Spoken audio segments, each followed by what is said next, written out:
22일 여순사건 희생자 고 김한동, 김원식, 김용덕, 박회순 등 4명에 대한 법원의 재심이 시작됐습니다. 지난 2020년 1호 무죄를 선고받았던 고 장완봉 씨에 대한 재심 이후 수십 차례 재심 청구가 이뤄지고 있는데요. 여순사건 특별법 개정안에 직권 특별 재심이 포함되기만 했더라도 한 번에 해결될 일이었습니다. 보도국 지금을 통해서 자세하게 살펴보겠습니다. 서경 기자, 직권 재심 제도부터 점검해보죠.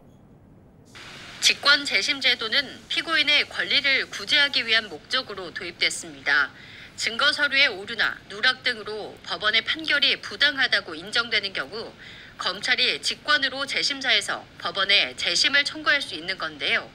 지난 2020년 1월 여순사건 희생자 중에서는 처음으로 고 장완봉 씨가 무죄 판결을 받았습니다. 재판부는 여순사건 당시 희생자들에게 적용됐던 포고령 제2호가 법률에 따라 금지된 행위가 무엇인지 예견하기 어려워 죄형 법정주의에 위배돼 무효라고 판단했습니다.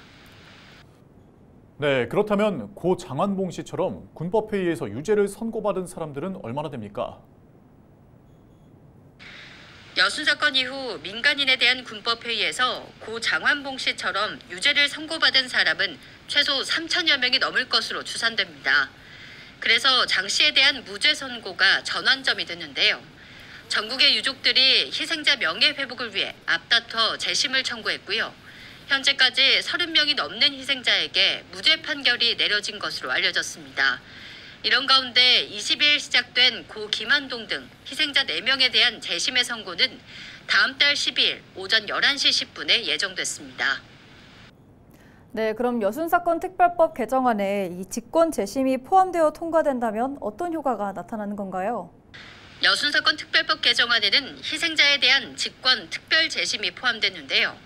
이 개정안이 통과만 되면 유족들이 일일이 재심을 청구하지 않더라도 정부가 희생자로 인정만 하면 무죄를 받을 수 있게 되는 겁니다.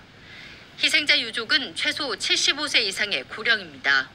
이분들이 개인의 시간과 돈을 들여 증거를 수집해서 제출하고 재심이 열리면 법원을 찾아가기까지의 과정이 고단하고 힘든 게 사실인데요.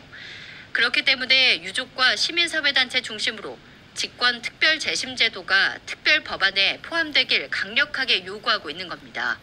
직권 결정안이 그것도 좀 같이 포함이 돼가지고 우선적으로 지금 시급한 재심 절차를 거칠 필요 없이 될 수 있도록 했으면 좋겠다는 생각입니다. 네, 직권 재심이 포함된 여순사건 특별법 개정안 현재 어떻게 진행되고 있습니까? 이번 특별법 개정안은 전남 동북권 국회의원인 주철현, 조계원, 김문수, 권양엽, 문금주 의원을 포함해서 의원 43명이 공동 발의했는데요. 민주당 여순사건 특별위원회가 지난 1일 한덕수 국무총리를 만났고요. 이 자리에서 한 총리는 직권 재심 등에 대해서 도입 필요성에 공감한 것으로 알려졌습니다. 문제는 국회가 개원한 지 2달이 넘도록 대치 상황을 보이고 있다는 건데요. 이미 75년을 기다려온 고령의 유족들이 더 고생하시지 않도록 지역의 역사를 바로잡는 일만큼은 우선순위가 필요해 보입니다. 지금까지 보도국에서 전해드렸습니다. 네, 잘 들었습니다. 지금까지 보도국 서경 기자였습니다.